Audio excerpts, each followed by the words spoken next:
Praise the lord. ఈరోజు వాక్యాంశము సామెతల గ్రంథం 11వ అధ్యాయం 22వ వచనం. వివేకము లేని సుందర స్త్రీ పంది ముక్కునుకున్న బంగారు కమ్మి వంటిది. ప్రభు ఈ వాక్య భాగం నుండి ఈరోజు ఏం మాట్లాడుతున్నారో చూద్దాం.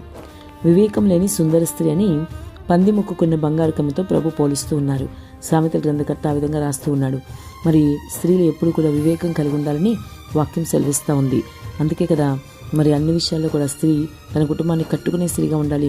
జ్ఞానం కలిగిన స్త్రీ మాత్రమే తన కుటుంబాన్ని కట్టుకుంటుందని కూడా వాక్యం సెలవిస్తూ ఉంది. మరి ఈరోజు నీవు వింటున్న సహోదరి ఎటువంటి స్త్రీగా ఉన్నావు ఆలోచించు. వివేకం గల సుందర స్త్రీగా ఉన్నావా? వివేకం లేని సుందర స్త్రీగా ఉన్నావా? మరి వివేకం లేకుండా నీవుంటే నిన్ను పంది ముక్కునుకున్న బంగారు కమ్మితో ప్రభు పోలుస్తున్నాడు. పందికి ఉన్న బంగారు ముక్కు పుడక వలన ఏమీ ప్రయోజనం ఉండదు. అంతేకాదు మరి పందికి ఎంత బంగారం ఉన్నా కూడా ముక్కు పుడక బంగారం ముక్కు పుడక ఉన్నా సరే అది పొర్లేదు మాత్రం బురదలోనే కదా, అందుకే ఉపయోగం ఉండదు అంటున్నారు. కాబట్టి మరి దాని ముక్కుకున్న బంగారు ముక్కు పుడక సైతం బురదలో పడవలసిందే కదా, అది బురదలో వెళ్తే. కాబట్టి ఆ బంగారం కూడా విలువ లేకుండా అయిపోతుందనే ఉద్దేశంతో ప్రభు ఇక్కడ ఈ మాటలు చెప్తూ ఉన్నారు. అలాగే ఒక స్త్రీ కూడా అందముగా ఉన్న వివేకం లేకుండా వివేకం లోపిస్తే మాత్రం ఆమెకి ఉన్న మరి బాహ్యమైన అందం వృధా అవుతుంది కదా. కాబట్టి అందం కంటే వివేకం గల స్త్రీ కొనియాడబడుతుంది. కేవలం అందరూ మరి అందం మాత్రమే ఉండి వివేకం లేని ప్రతి స్త్రీ కూడా పంది ముక్కునుకున్న బంగారు ముక్కు పుడకతో పోల్చబడింది. కాబట్టి ప్రతి స్త్రీ కూడా వివేకం కలిగి నడుచుకోవాలి.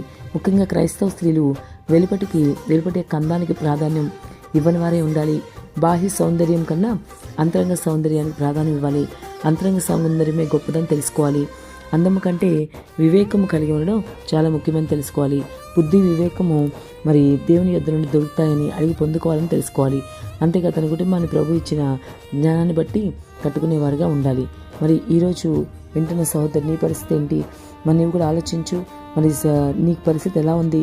ఒకవేళ నీవు కూడా అందానికి ప్రాధాన్యత ఇచ్చే వ్యక్తి అయితే ఇప్పుడే నీ జీవితంలో మార్పు తెచ్చుకో. ఎందుకంటే అందం అనేది ఎప్పుడు మోసకరము, సౌందర్యం వ్యర్థమని కూడా వాక్యం సెలవిస్తూ ఉంది. కాబట్టి అందమును కాకుండా మరి నీ జీవితాన్ని కట్టుకునే విషయంలో నువ్వు మరి జాగ్రత్త కలిగి ఉండు. అంతేకాదు నీ వివేకం కలిగి నడుచుకో. క్రైస్తవ స్త్రీలు ఎలాగైతే జ్ఞానం కలిగి వివేకం కలిగి నడుచుకుంటారో మరి ఆ విధంగా వివేకం కలిగి నడుచుకో. హెబ్రీ స్త్రీలు చురుకైన వారని కూడా వాక్యం ఉంది. కాబట్టి నువ్వు చురుకుగా ఉంటూ వివేకం కలిగి నడుచుకుంటూ నీ కుటుంబాన్ని కట్టుకో. మారని నీ భర్తను, రక్షణ లేని నీ కుటుంబ సభ్యులను ఆ విధంగా నువ్వు మార్చుకోవాలి. అంతేకాని మరి కేవలం అందానికే ప్రాధాన్యత ఇస్తూ నీవు ఆ విధంగా ముందుకు సాగడానికి ఎంత మాత్రం కూడా వీల్లేదని ప్రభు నీతో మాట్లాడుతున్నారు. ఆయన నీతో మాట్లాడుతున్నారంటే ఖచ్చితంగా నువ్వు సరి చేసుకోవాల్సిన అవసరం ఉంటుంది. కాబట్టి ఇప్పుడే నీకు అందానికి నువ్వు ఇచ్చే ప్రాధాన్యతని పక్కన పెట్టి వివేకం కలిగి ఎక్కువగా ప్రార్థనలో ముందుకు సాగు. నీ కుటుంబాన్ని నువ్వు కాపాడుకో. జ్ఞానవంతురాలు తన కుటుంబాన్ని కాపాడుకున్నట్లుగా నీవు కూడా నీ కుటుంబాన్ని కాపాడుకుందువుగాక. ఆమేన్.